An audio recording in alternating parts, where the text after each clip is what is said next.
Sicredi é para todo mundo. Pergunte para quem é dono. Eu sou Marcela, empresária associada Sicredi há 8 anos. Pergunta que eu respondo. O Sicredi é uma cooperativa, né? E os associados participam de assembleias? Fernanda, os associados participam e decidem tudo juntos. É uma relação muito transparente. E é verdade que o Sicredi apoia a economia local? É verdade, sim. O Sicredi sempre mantém os investimentos de cada cooperativa na própria região. Tecnologia é muito importante para mim. É verdade que quem é do Sicredi tem atendimento pelo WhatsApp e até aplicativo? Sim, o Sicredi tem um assistente virtual pelo Zap, o Theo. É um aplicativo super fácil de usar. Afinal, o Sicredi é para mim, para você. O Sicredi é para todo mundo. Procure uma agência Sicredi ou fale com quem é dono. Domingo, às 7 da manhã, a 101 FM apresenta um programa feito para as mulheres e homens do campo. Agro e Negócios, com Cristiano Machado. Confira técnicas, tecnologias agrícolas, experimentos úteis para você produzir mais e melhor. Agro e Negócios. Oferecimento Sicredi. A gente coopera. O campo prospera. Agro e Negócios, na 101 FM, com Cristiano Machado. É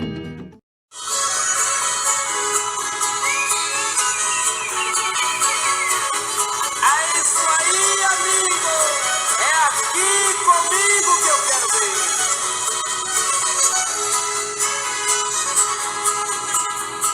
Quebrei a taça da amargura, atirei seus pedaços ao vento. Gritei bem alto, viva a vida! Olá, produtora rural, empreendedores do campo e a todos vocês que estão ligados neste momento na 101 FM, a número 1 do seu rádio. Um muito obrigado e um bom dia para vocês todos que estão ligados aqui no programa Agro e Negócios. A partir de agora, com as principais informações do campo de Presidente Prudente, da região todo oeste de São Paulo e também do Brasil. O Agro e Negócios é o nosso encontro semanal, todos os domingos, às 7 da manhã, aqui na 101 FM. Programa que tem apresentação, produção, Cristiano Machado. Reportagens de Hugo Rocha e participação especial do engenheiro agrônomo João Menezes Neto e o seu Café da Pecuária.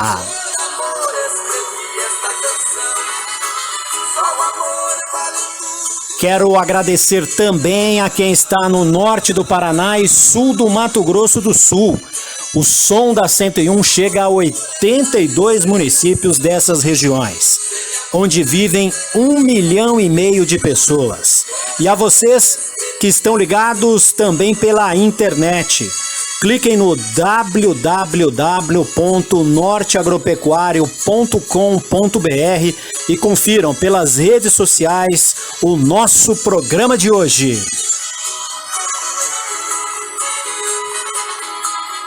As minhas lágrimas secaram para sempre. Eu já na abertura do programa gostaria de trazer os destaques, as informações do jornalista Hugo Rocha. Muito bom dia e mais uma vez muito obrigado por sua participação. Quais os seus destaques, Hugo? Bom dia, Cristiano. Bom dia você, ouvinte da 101 FM.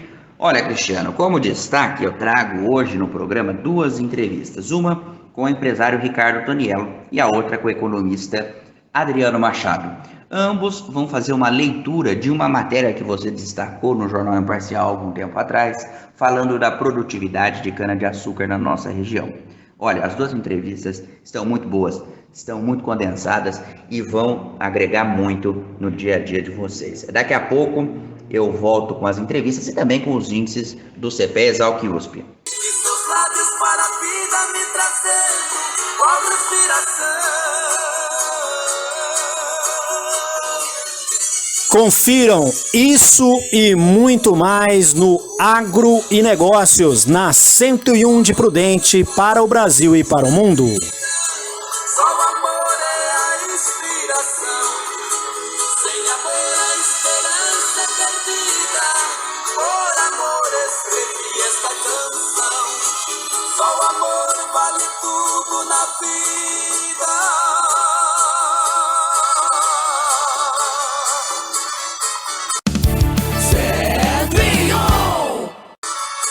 Acordo de manhã cedinho com galo cantando em pleno alvorecer.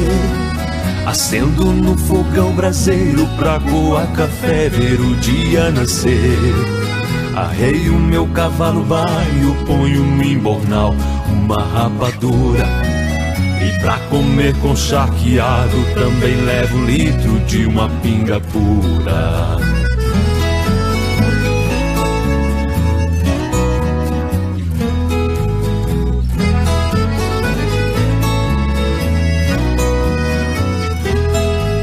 Cavalgo pela natureza, o gado no pasto, eu vou tocando.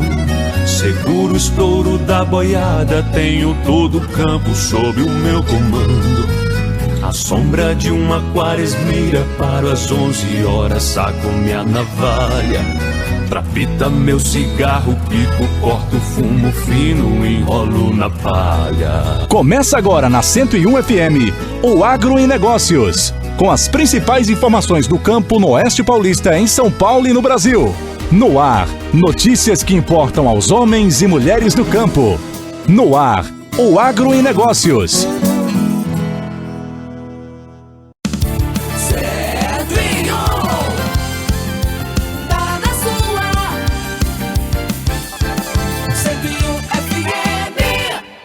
Agro e Negócios, na 101 FM, com Cristiano Machado.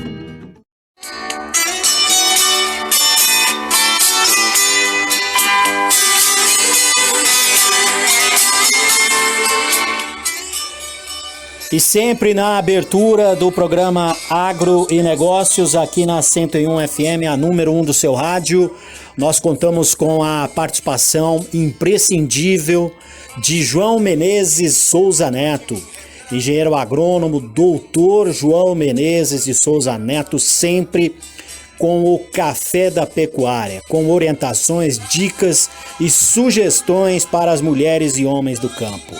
João, muito bom dia e qual é o destaque deste domingo? Bom dia, Cristiano, bom dia, ouvintes da 101 FM. Bem-vindos a mais um Café da Pecuária na 101 FM. Hoje o nosso destaque será a ensilagem como estratégia de produção de forragem para a época da seca. Café da Pecuária, com João Menezes Neto. A seca, ela já acabou. E na maioria das regiões produtoras de grãos e pecuária. Então começou a chover, começa a sair um pasto, o produtor esquece que todo ano tem seca. Então, precisamos aproveitar esse período e fazer o planejamento da alimentação dos animais para a seca do ano que vem. Por quê? Porque a época de você produzir forragem é na época das chuvas. Então você tem que produzir aquele alimento que você vai utilizar na próxima seca agora. Então você tem que fazer esse planejamento, montar a sua estratégia agora com o início das chuvas. Normalmente o produtor, com as primeiras chuvas, com a rebrota do pasto, ele esquece que no ano seguinte também terá um período de escassez de chuva. Então, e não terá crescimento de forragem e o gado passará fome novamente. Então, depois do apuro que passamos esse ano, do susto em algumas propriedades, até chegou a morrer animais, é muito importante que o produtor já monte uma estratégia de alimentação dos animais na época da seca. Uma das alternativas que nós temos é a ensilagem. O que é a ensilagem? É você pegar aquela forragem que está com uma boa qualidade, que você produziu na época das chuvas, você vai cortar, picar e ensilar, ou seja, armazenar num ambiente com total ausência do ar. Para você conseguir que não tenha presença de ar nessa massa ensilada, você tem que fazer uma compactação bem feita e depois cobrir com lona, eliminando o restante do ar. Quando a ensilagem é bem feita, os micro-organismos que naturalmente tem na forragem, somados ao aditivo que porventura você venha a usar, vão fazer uma fermentação dos açúcares presentes nessa forrageira, transformando em ácidos, e esses ácidos eliminarão qualquer micro-organismo que possa deteriorar a sua forragem armazenada. Então, é uma conservação em meio ácido. Para que você conseguir que essa conservação seja bem feita, você tem que criar um ambiente anaeróbico, ou seja, total ausência de ar. Às vezes, esse material que você está ensilando tem muita umidade. O ideal é que ele tenha em torno de 30% a 35% de matéria seca, que equivale a 65, 70% de umidade. Porque o alimento muito úmido, a forragem, quando ela tem muita umidade, esse excesso de umidade também pode causar perdas com bactérias indesejáveis que também vão estragar a parte desse material por excesso de umidade. Vai dar uma fermentação indesejável. Então é importante que você tenha esse material a ser ensilado tenha um teor de matéria seca adequado. A qualidade da forragem que você terá após a abertura do silo depende da qualidade do alimento que você colocou no silo. Exemplo, uma silagem de milho, que é uma forrageira de alto valor nutritivo, é melhor que uma silagem de sorgo, que é melhor que uma cana, que é melhor que uma silagem de capim, em termos de valor energético. Então, o valor nutritivo do alimento que você coloca no silo será o valor nutritivo da forragem que você usará para alimentar o gado após a abertura desse silo, desde que a ensilagem seja bem feita e você tenha uma boa conservação. Se você ensilar um material de baixo valor nutritivo, ele proporcionará uma silagem de baixo valor nutritivo. Então você tem que ter um material a ser ensilado de boa qualidade e fazer muito bem essa silagem. Então por hoje é só. Desejo um ótimo domingo a todos e retornamos na próxima semana. Café da Pecuária, com João Menezes Neto. Nunca sai do meu rádio! 101! A segunda etapa da campanha nacional de vacinação contra a febre aftosa de 2021 terá início na próxima segunda-feira. Nesta etapa, deverão ser vacinados cerca de 78 milhões de bovinos e bubalinos com até 2 anos de idade. A vacinação ocorrerá na maioria dos estados brasileiros, conforme o calendário nacional de vacinação. Das 19 unidades da federação que fazem a vacinação nesse período, no Amazonas e em Mato Grosso, participam apenas os municípios que ainda não têm reconhecimento de áreas livres de febre aftosa sem vacinação. As vacinas devem ser adquiridas nas revendas autorizadas e mantidas entre 2 e 8 graus, desde a aquisição até o momento da utilização, incluindo o transporte e a aplicação já na fazenda. Devem ser usadas agulhas novas para aplicação da dose de 2 ml na tábua do pescoço de cada animal, preferindo as horas mais frescas do dia, para fazer a contenção adequada dos animais e a aplicação da vacina. A chefe da Divisão de Febre Aftosa do Departamento de Saúde Animal do Ministério da Agricultura, Pecuária e Abastecimento, Ana Vidor, alerta os produtores que, além de vacinar o rebanho, devem também declarar ao órgão de defesa sanitária animal do seu estado. Também é importante que o produtor rural fique atento ao prazo de declaração da vacinação junto ao Serviço Veterinário Oficial do seu estado. Isso é importante para que o Brasil possa manter a certificação internacional de zonas livres de febre aftosa com vacinação, junto à Organização Mundial de Saúde Animal. A declaração de vacinação deve ser feita de forma online ou, quando não for possível, presencialmente nos postos designados pelo Serviço Veterinário Estadual nos prazos estipulados. Em caso de dúvidas, a orientação é para que o criador procure um órgão de defesa sanitária animal de seu estado. Os estados do Acre, Paraná, Rio Grande do Sul, Rondônia, Santa Catarina e parte do Amazonas e do Mato Grosso são reconhecidos como livres de febre aftosa sem vacinação, sendo proibida a aplicação e a comercialização da vacina nessas regiões. Conforme o Plano Estratégico do PENEFA 2017 a 2026, o Brasil segue executando as ações para garantir o status de país livre da febre aftosa e ampliar as zonas de áreas livres de febre aftosa sem vacinação. A meta é que todo o território brasileiro seja considerado livre da febre aftosa sem vacinação até 2026. Para o Momento Agro, de Brasília, Sérgio Pastor. Tá todo mundo bagaceiro, curtindo a 101 FM. 101. A número 1 do seu rádio. Foram lançados nesta quarta-feira, no âmbito do Programa Nacional de Levantamento e Interpretação de Solos do Brasil, o PRONASSOLOS, os novos mapas de estoque de carbono orgânico dos solos brasileiros.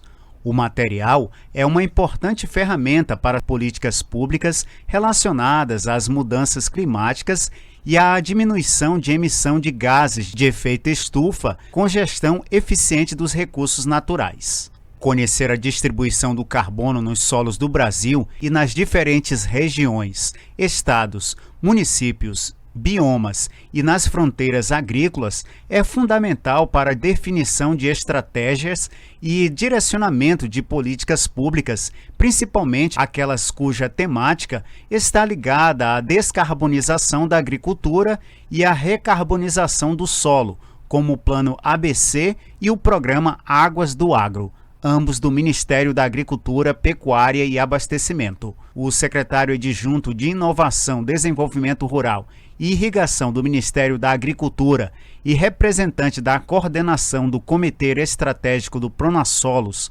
Kleber Soares, destacou a importância dos solos para a agropecuária. O maior patrimônio do produtor rural chama-se os solos que ele é responsável. São primeiro os nossos solos que nós produzimos alimentos, fibra, energia e outras funcionalidades derivadas da agricultura. E esse momento é oportuno nós apresentarmos e disponibilizarmos esse mapa, porque é um momento em que o mundo discute e clama cada vez mais por uma agenda de sustentabilidade. Por meio desse trabalho desenvolvido pela equipe de pesquisadores da Embrapa Solos, em parceria com a Embrapa Agricultura Digital, será possível identificar quais são as áreas potenciais do Brasil para a prática da economia verde e que impactará positivamente no cumprimento dos compromissos brasileiros para a mitigação das mudanças climáticas. Segundo a chefe geral da Embrapa Solos, Maria de Lourdes Brefim, os solos têm um papel decisivo nas mudanças climáticas. Então, esses mapas, eles têm muito a ver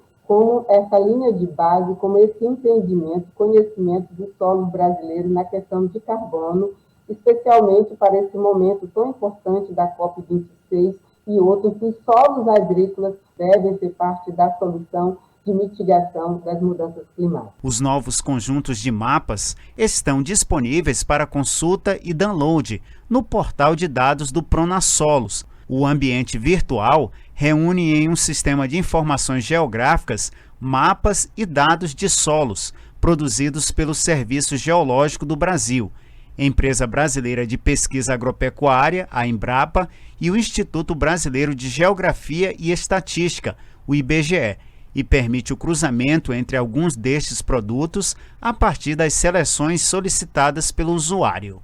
Para o Momento Agro, de Brasília, Sérgio Pastor. Voltamos a apresentar na 101 FM, o Agro e Negócios. Tá em casa? Tá na 101. As crianças reagem de maneiras diferentes em momentos difíceis e precisam de amor e atenção extra nessas horas. Ajude as crianças a encontrarem formas positivas de expressar seus sentimentos, como o medo, a ansiedade e a raiva, por meio de desenhos, brincadeiras ou mesmo verbalmente. Cada criança tem sua maneira de lidar com a situação. Conversas honestas e apropriadas à idade ajudam a proteger nossas crianças. A número 1 no seu rádio 101. Ah, não, de novo! O que aconteceu? Ah, meu pacote de dados expirou. Eu queria acompanhar o jogo pelo celular, né? Ouve no rádio, Ah, legal. Cadê o rádio? No seu celular. É só ligar o FM dele. Vai ouvir em tempo real. Menina, é mesmo?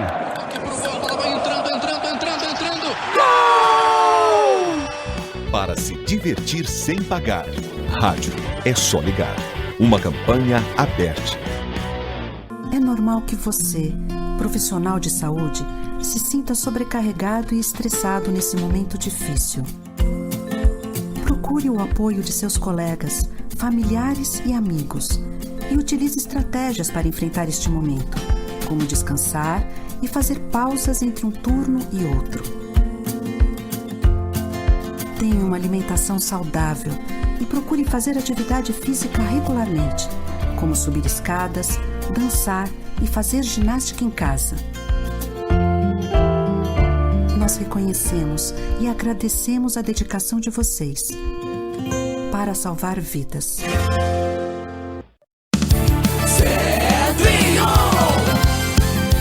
Tá na sua 101 FM. Agro e Negócios, na 101 FM, com Cristiano Machado.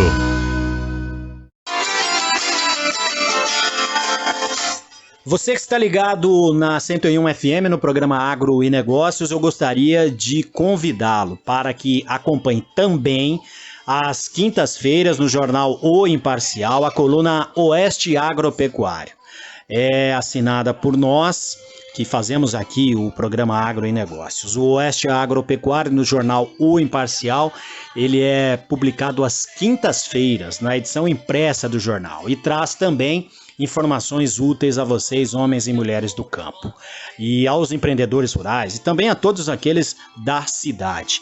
São técnicas, tecnologias agrícolas, informações sobre experimentos e experiências que ajudam o produtor, ajudam aos trabalhadores rurais a produzirem mais e melhor. Às quintas-feiras, no Jornal Imparcial, portanto, é dia de Oeste Agropecuário, a nossa coluna semanal também na mídia impressa. Este, portanto, é o recado que eu gostaria de dar aqui no programa de hoje, no Agro e Negócios, na 101 FM, a número 1 do seu rádio. Agro e Negócios, na 101 FM, com Cristiano Machado. 101 FM, a número 1 de Prudente. O novo coronavírus não vê raça, também não vê nacionalidade e nem idade. As pessoas afetadas nesta pandemia merecem todo o nosso apoio, compaixão e respeito. Evite referir-se às pessoas com a Covid-19 como vítimas ou doentes. Refira-se a elas como pessoas com sintomas, pessoas em tratamento ou pessoas diagnosticadas com Covid-19. Mudar a forma de falar e agir é o primeiro passo para combater a discriminação e o estigma.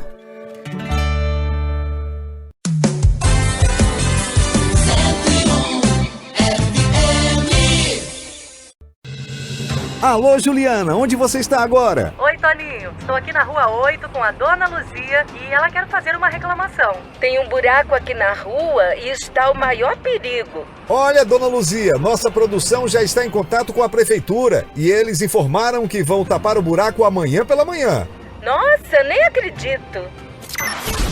Para fazer acontecer. Rádio é só ligar. Uma campanha aberta. 101. Cuidar de idosos é um ato de amor. Neste momento em que eles estão vulneráveis à pandemia do coronavírus, é importante manter uma alimentação saudável e de qualidade. Preparar as refeições, cuidar da casa, brincar com o animal de estimação, estimula a atividade física sem sair de casa. Se ela ou ele fizer uso de medicação, tenha em quantidade suficiente para 2 semanas ou mais, mantendo o acompanhamento à distância pela equipe de saúde. Se o idoso morar só, faça-se presente por telefone ou mensagens, sugerindo atividades como leitura, ouvir música, assistir filmes. Com pequenos cuidados, você demonstra um grande amor.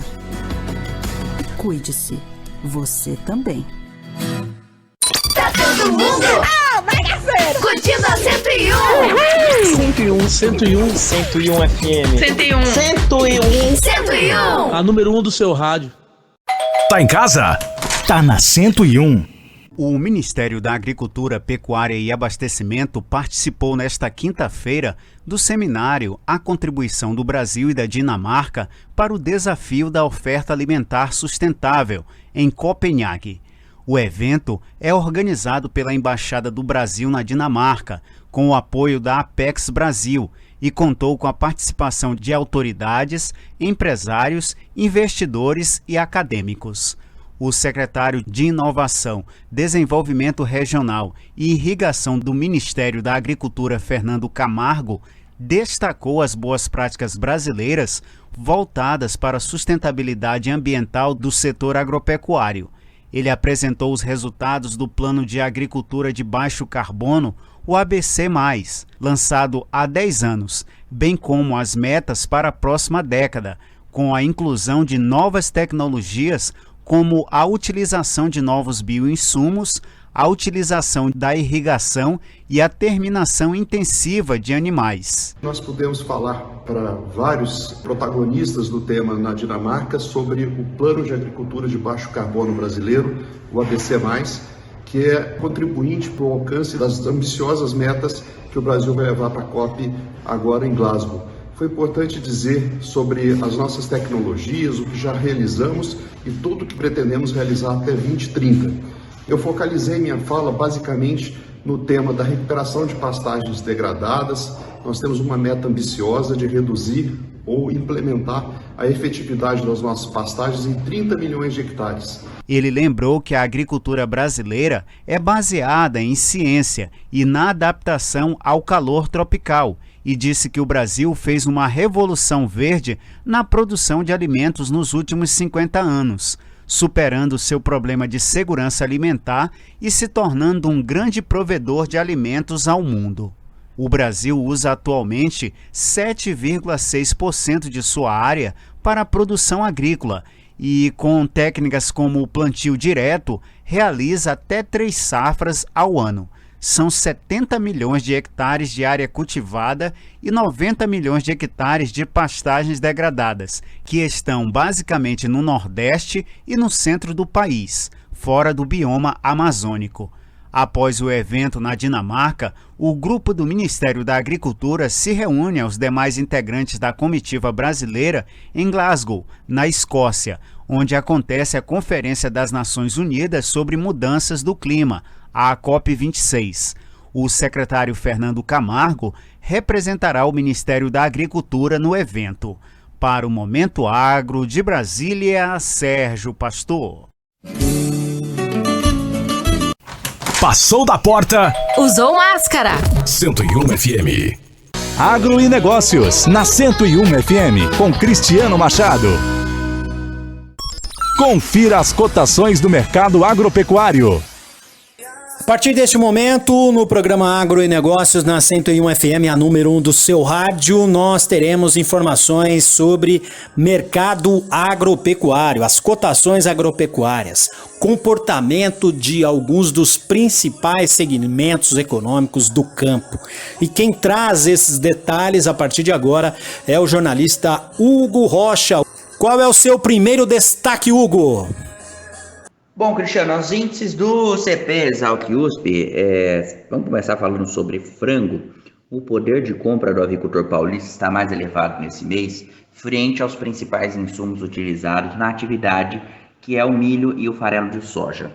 Segundo informações do Instituto, os preços médios do frango vivo estão mais estáveis em outubro frente ao mês de setembro, ao passo que os valores dos insumos estão em queda. Em relação ao milho, segundo o levantamento da equipe de grãos do CPE, os consumidores seguem afastados do preço à vista nacional, sinalizando ter estoque, sobretudo para o curto prazo, enquanto o vendedor, apesar de evitar negócios grandes volumes, estão mais flexíveis nos valores.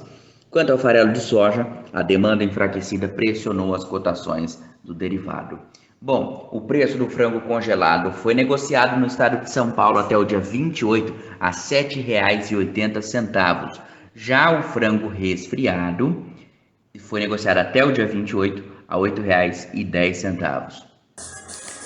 Hugo Rocha retorna com informações de um importante segmento econômico do campo aqui da nossa região oeste do estado de São Paulo.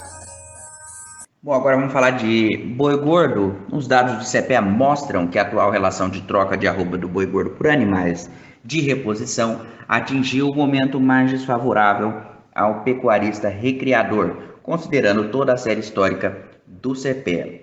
Segundo pesquisadores do CPEA, esse cenário está atrelado às recentes fortes quedas nos preços da arroba bovina diante da continuidade da suspensão dos envios de carne à China e da entrada de animais de confinamentos no ativo spot nacional.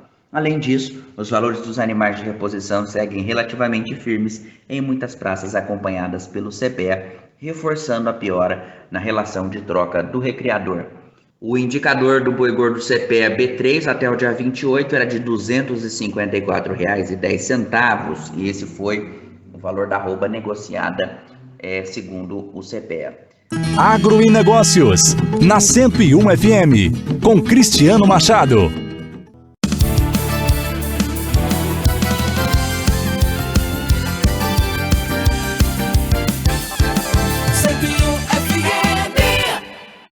Em evento de lançamento do Programa Nacional de Crescimento Verde, coordenado pelos Ministérios do Meio Ambiente e da Economia, na segunda-feira, no Palácio do Planalto, a ministra da Agricultura, Pecuária e Abastecimento, Tereza Cristina, destacou as ações realizadas para que o agronegócio seja protagonista do desenvolvimento de uma economia verde no Brasil.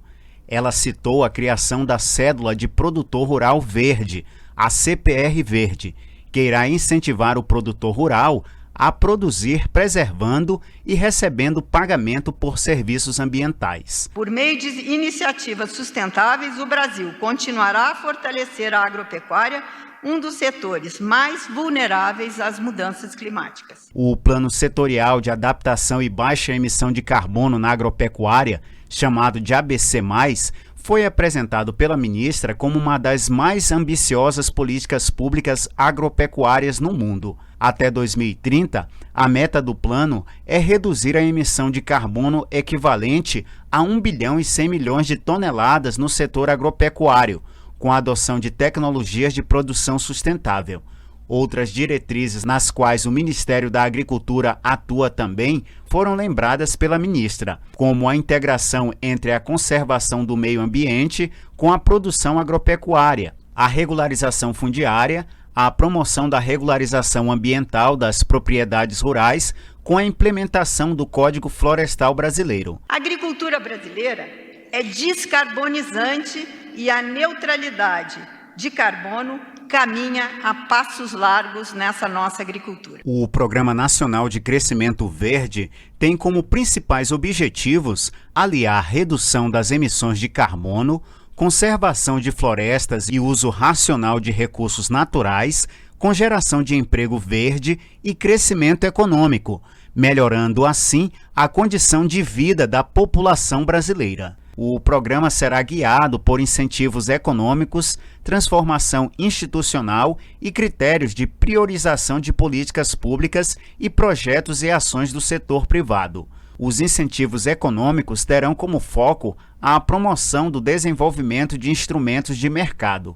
No âmbito da transformação institucional, o propósito é fazer com que ações do governo federal potencializem projetos verdes. Já os critérios de priorização visam dar destaque às iniciativas verdes. Para o Momento Agro, de Brasília, Sérgio Pastor.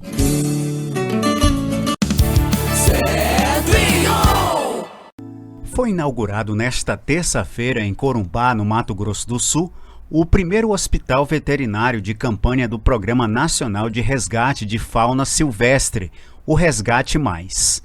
O programa, coordenado pelo Ministério do Meio Ambiente, tem apoio do Ministério da Agricultura, Pecuária e Abastecimento. O hospital, resultado da parceria entre o Ministério do Meio Ambiente, Governo Estadual e iniciativa privada, irá atender animais atingidos por incêndios e queimadas no Pantanal e por atropelamento na BR-262. A ministra Tereza Cristina participou da inauguração, ao lado da primeira-dama Michele Bolsonaro, e destacou a importância da ação. Esse hospital chega, sim, em boa hora, porque também vai atender não só de acidentes extremos, mas também esse problema que é de muito tempo, que são os atropelamentos que os animais sofrem por estarem neste bioma do Pantanal tão rico, e a gente espera que isso se reflita para outros biomas do Brasil. Dentro das ações para prevenção e combate a incêndios e queimadas no Pantanal, o Ministério da Agricultura lançou em julho o programa Pro Pantanal, em conjunto com o SEBRAE. O objetivo é reduzir os impactos das queimadas na economia do bioma até 2023, por meio de ações de prevenção e de fortalecimento dos pequenos negócios da região. A ação tem o apoio dos governos de Mato Grosso e do Mato Grosso do Sul. Segundo a secretária de Biodiversidade do Ministério de Meio Ambiente, Beatriz Milietti, a previsão é que 2.000 animais sejam tratados no Hospital de Campanha de Corumbá. Outros hospitais devem ser instalados nos demais biomas. A gente espera que nos próximos meses a gente chegue a 2.000 animais tratados aqui no Hospital de Campanha. E isso daqui só tende a crescer, só tende a se multiplicar. A gente espera que esse daqui seja o primeiro hospital de campanha de vários hospitais nos diversos biomas. Na cerimônia, a ministra anunciou a entrega por meio do INCRA de 120 títulos definitivos de propriedade rural para famílias do assentamento Paiolzinho. De acordo com a ministra, a meta é entregar mais de 300 documentos na região de Corumbá até o fim do ano. Fizeram a reforma agrária, colocaram as pessoas lá, mas tem gente há 30 anos que está lá esperando esse título tão ansiado aí por todo. Corumbá tem 8 assentamentos da reforma agrária, com área total de 33.523 hectares e 1.235 famílias beneficiárias. Desde 2019, o governo federal emitiu 5.319 títulos definitivos e provisórios no estado de Mato Grosso do Sul. Para o Momento Agro, de Brasília, Sérgio Pastor. Agro e Negócios, na 101 FM, com Cristiano Machado. 101 FM, a número 1 de Prudente. Nos anos de 2019 e 2020, 4 micro-regiões localizadas no Oeste Paulista produziram juntas mais de 123 milhões de toneladas de cana-de-açúcar, numa área de mais de 828 mil hectares. A estimativa para este ano é de produzir mais 61 milhões de toneladas, em 828 hectares. Os números se referem aos municípios que estão dentro dos chamados Escritórios de Desenvolvimento Regional de Andradina, Dracena, Presidente Prudente e também Presidente Venceslau. Esses escritórios são mantidos pela Secretaria da Agricultura, Pecuária e Abastecimento de São Paulo, que forneceu esses números ao Agro e Negócios. Caso se confirme a projeção até o fim de 2021, esta microrregião do Oeste Paulista deverá ter chegado ao final deste ano com a produção de mais de 2 bilhões de hectares destinados a esta cultura, com a produção de 184 milhões de toneladas de cana-de-açúcar. E apesar de uma queda em relação a 2019 e 2020, os números ratificam a força da região neste setor, com dezenas de indústrias. Isso porque em 2019 foram 60 milhões de toneladas em 824 mil hectares. E em 2020, um crescimento, fechando com 62 milhões de toneladas em 835 hectares. São muitos números, sim. Eu gostaria que vocês clicassem no www.norteagropecuario.com.br e lá vocês terão todos os detalhes desta informação. E para que possamos analisar, aprofundar esses dados, nós temos um convidado muito especial. É a nossa entrevista, o nosso destaque da semana aqui no programa Agro e Negócios.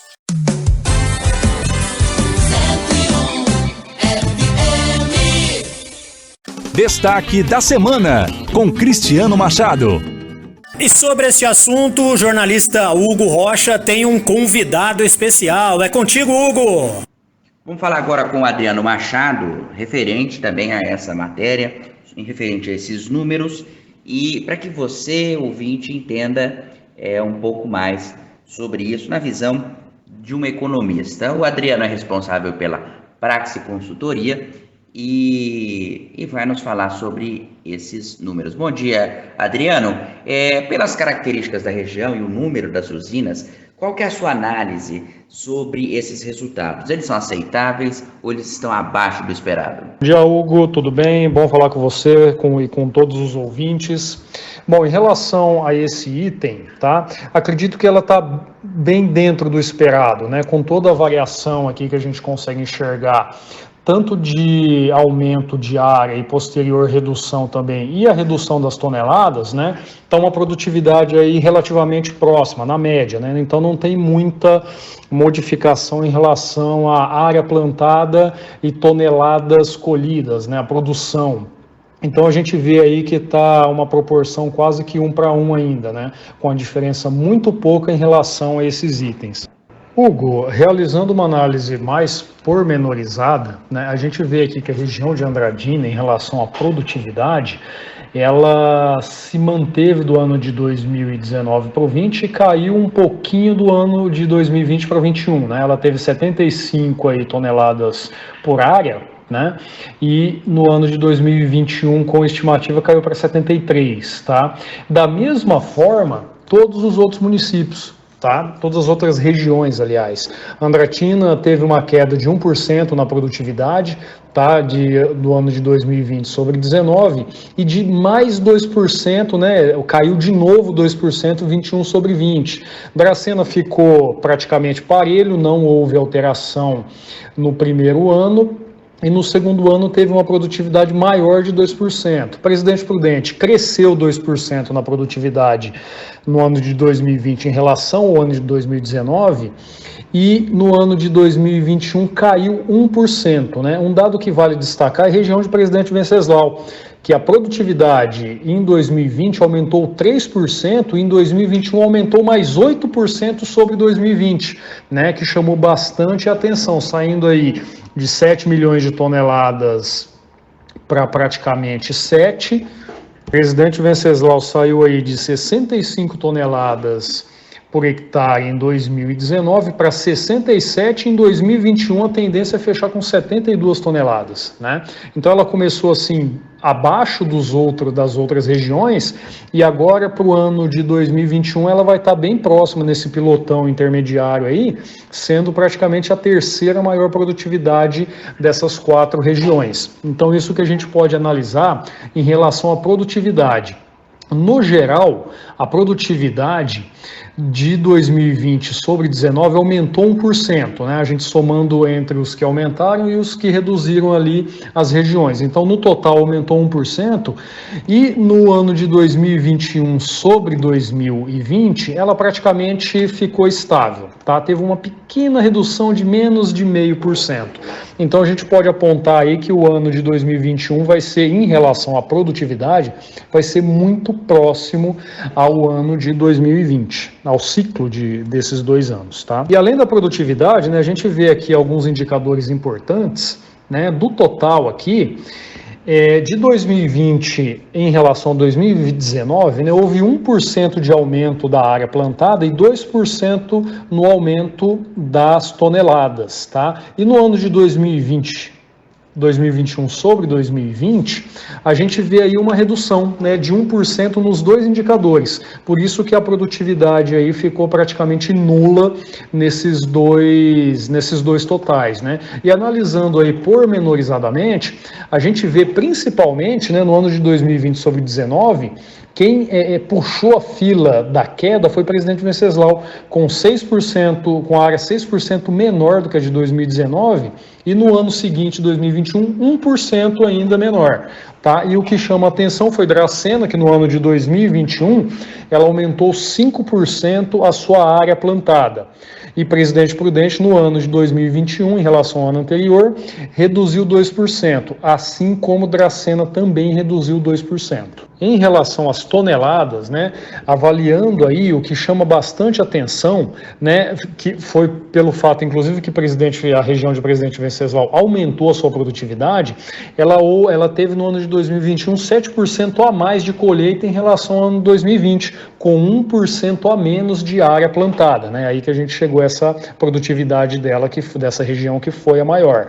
No ano de 2020 sobre 19, né, somente Presidente Prudente e Andradina possuíram números positivos, 5% para Prudente e 3% para Andradina na quantidade de toneladas. Em 2021, né, a gente vê Dracena com 6% a mais, Prudente e Andradina, pelo contrário, reduziram, né? 3% a menos para Prudente e 4% a menos para Andradina, tá? E no geral, né, a gente teve um incremento de toneladas aí do todo, de 2020 para 19 de 2%, e já em 2021 a tendência é de queda de 1% em relação ao ano de 2020, tá? E isso estamos analisando a quantidade, as toneladas operacionalizadas. A número 1 no seu rádio 101. Muito boa a sua explicação, Adriano. Agora, em termos econômicos para a região, como é que você analisa o resultado? Esses números trazem benefício e retorno para a região? Hugo, em relação ao impacto econômico, né, o que é que a gente pode enxergar disso daqui? O ponto, vamos dizer, não é um ponto positivo, mas ao menos não é um ponto negativo, né?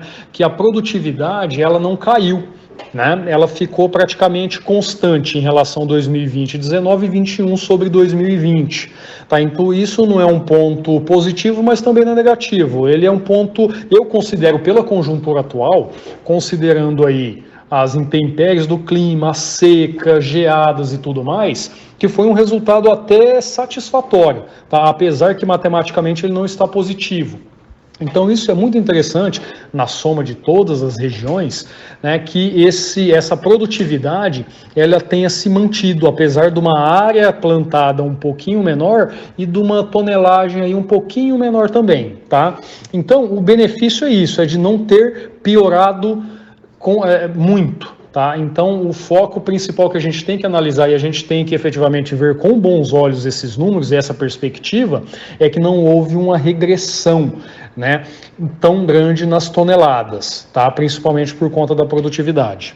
O retorno é bastante interessante porque a gente tem uma produção ainda constante, existe o emprego de mão de obra, o emprego de capital, o emprego de recursos, né, em toda essa cadeia produtiva a qual a nossa região aqui depende, né, em relativa parte aqui, até pelos vultuosos valores monetários aqui que a gente tem, pelas exportações e tudo mais.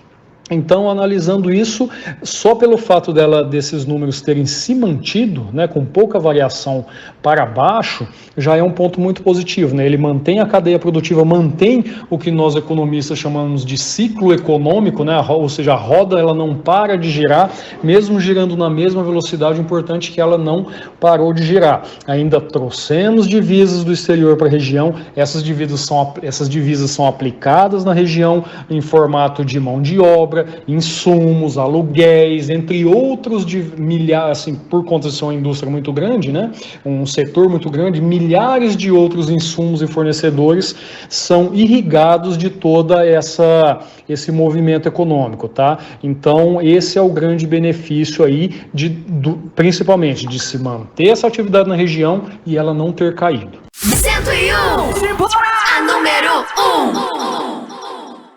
Essa questão, a nossa região tem muitas usinas, mas o preço do etanol não é baixo, não é? Eu quero que você explique para o ouvinte de uma maneira clara o porquê de que não é tão barato o etanol aqui, já que nós temos tantas usinas. Eles vendem a um preço e o que chega na bomba é outro preço. Hugo, muito pertinente essa dúvida, né? A gente tem aqui a nossa região que tem várias unidades produtivas e a gente pode até comparar com Ribeirão Preto, né? Que tem aí um pouco mais de 100 usinas num raio de 250 quilômetros. O que acontece?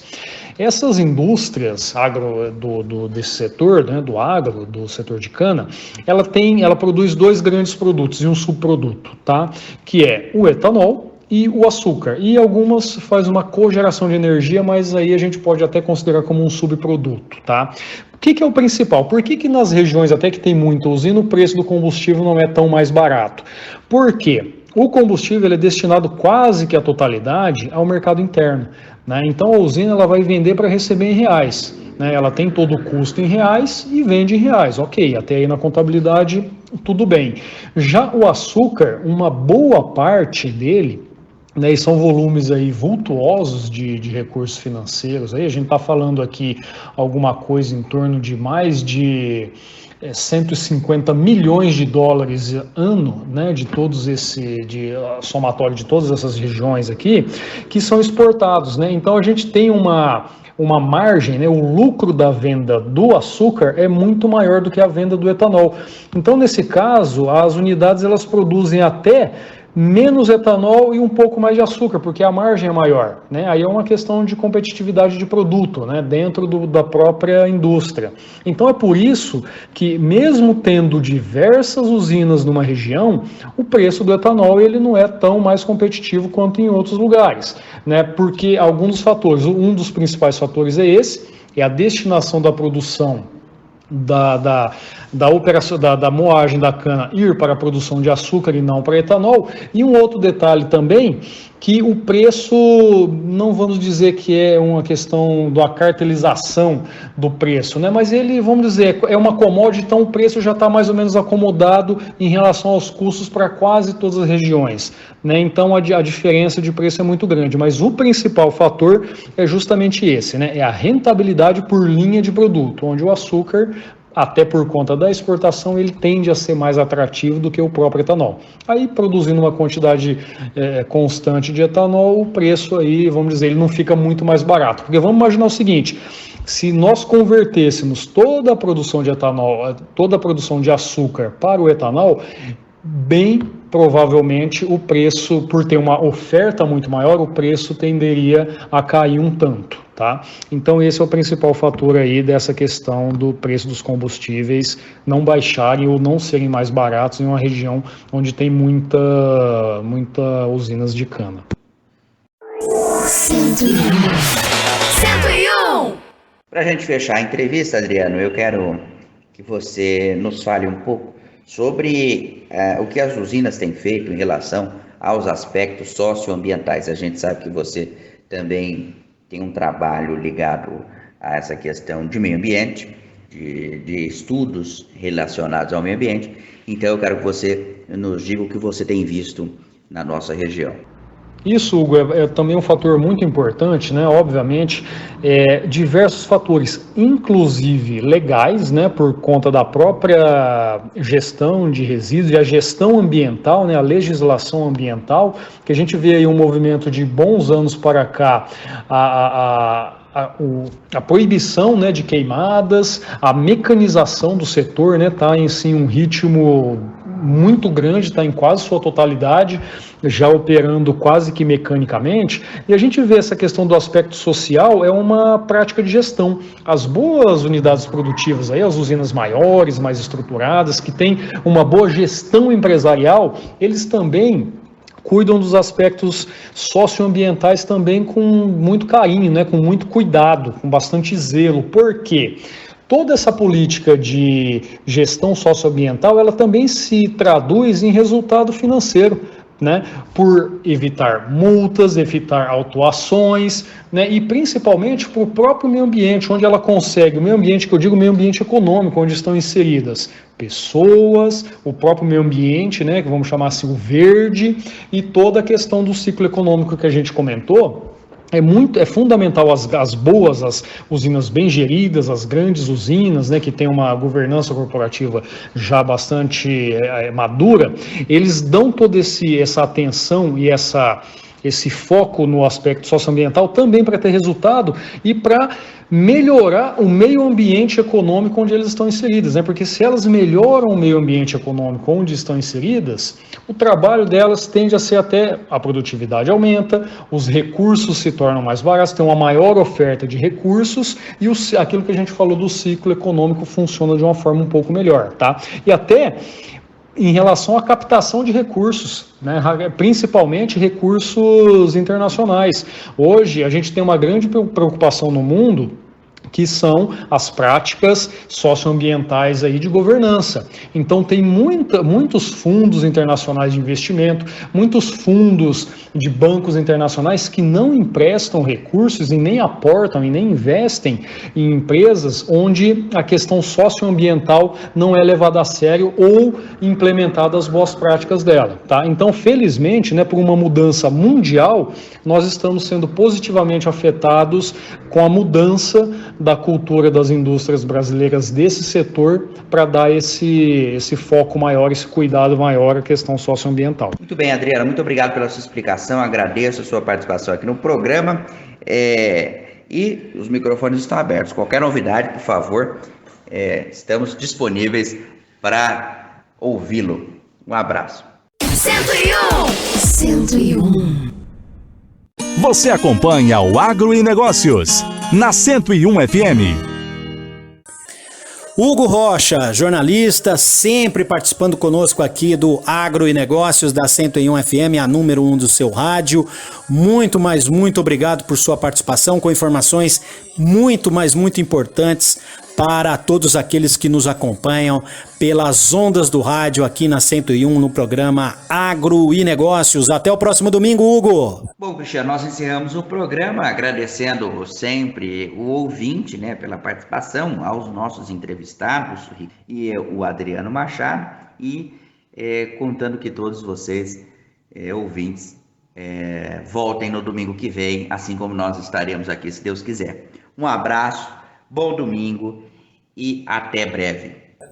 Você acompanha o Agro e Negócios, na 101 FM. Agro e Negócios, na 101 FM, com Cristiano Machado. E no encerramento do programa, eu gostaria de pedir licença a todos os ouvintes para dedicar especialmente este Agro e Negócios na 101 FM, a número 1 do seu rádio, para a aniversariante especial da semana para a nossa família. A minha querida e amada mamãe, Dona Selvira Santana Santos, ela comemorou mais um aniversário na sexta-feira. Um grande, enorme beijo, parabéns, muito obrigado, gratidão por tudo que fez e ainda faz por nós, da nossa família Machado, a família Santana. Dona Selvira Santana Santos é a homenageada desta semana do programa Agro e Negócios. E o mês de outubro, ele é rico em comemorações para a família Machado e também a família Santana. No dia 18 de outubro, aniversário da querida, amada também Luciane Vital de Queiroz, a minha esposa querida, minha parceira, que nos ajuda e muito nos aspectos profissionais, pessoais, afetivos, enfim, é realmente um anjo em nossas vidas. No dia 22 de outubro foi a vez de aniversariar o João Paulo Queiroz Machado, que também é um querido e amado, nosso filhão, que mudou as nossas vidas há 26 anos, e mudou para muito, mas muito melhor. E também outro destaque também em termos de comemoração, de celebração, para o dia 11 de outubro, aniversário do nosso querido Américo Machado Santos. O papai Américo já não está mais neste plano conosco. No dia 11 de outubro é o seu aniversário e comemoraremos sempre, já que ele é uma linda estrelinha que está no céu, brilhando ao lado de Deus e cuidando de todos nós. Muito obrigado a todos, um parabéns especial a todos esses aniversariantes, e nós vamos encerrar o programa com uma música em homenagem à última aniversariante do mês da nossa família, a minha querida mamãe, Dona Selvira Santana Santos, pequenina no tamanho, mas gigante no coração, no amor, no carinho, compaixão e principalmente cuidado com todos nós. E em seu nome eu parabenizo a todos vocês que estão ouvindo, que fizeram aniversário nesta semana. Encerramos o Agro e Negócios neste momento. Um ótimo domingo a todos, uma excelente semana, e voltaremos no próximo domingo às 7 da manhã aqui na 101, a número 1 do seu rádio. Até lá e parabéns a todos! Mãe, ouça essa canção que fiz só pra você, com todo meu amor. Desejo agora e sempre, do fundo do meu peito, é grande a emoção, cantar essa canção.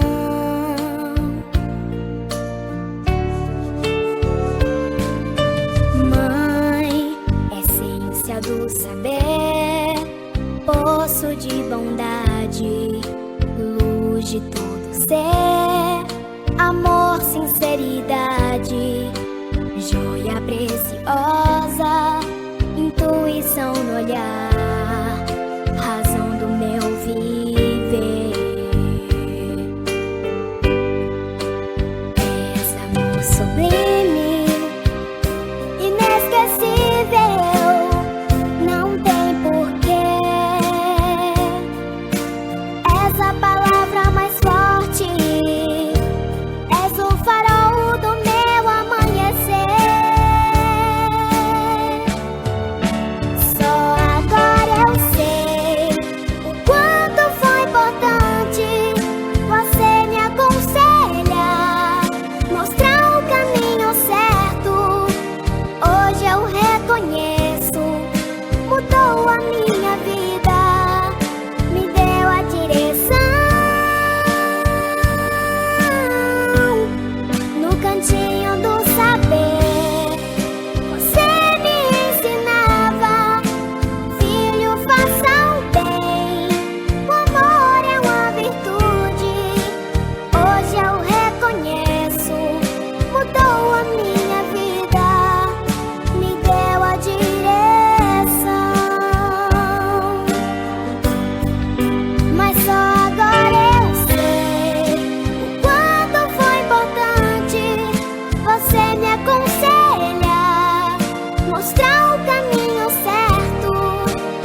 Obrigado por acompanhar na 101 FM o programa Agro e Negócios. Hoje ficamos por aqui, mas o Agro e Negócios volta no próximo domingo, a partir das 7 da manhã, na número 1 do seu rádio, com Cristiano Machado.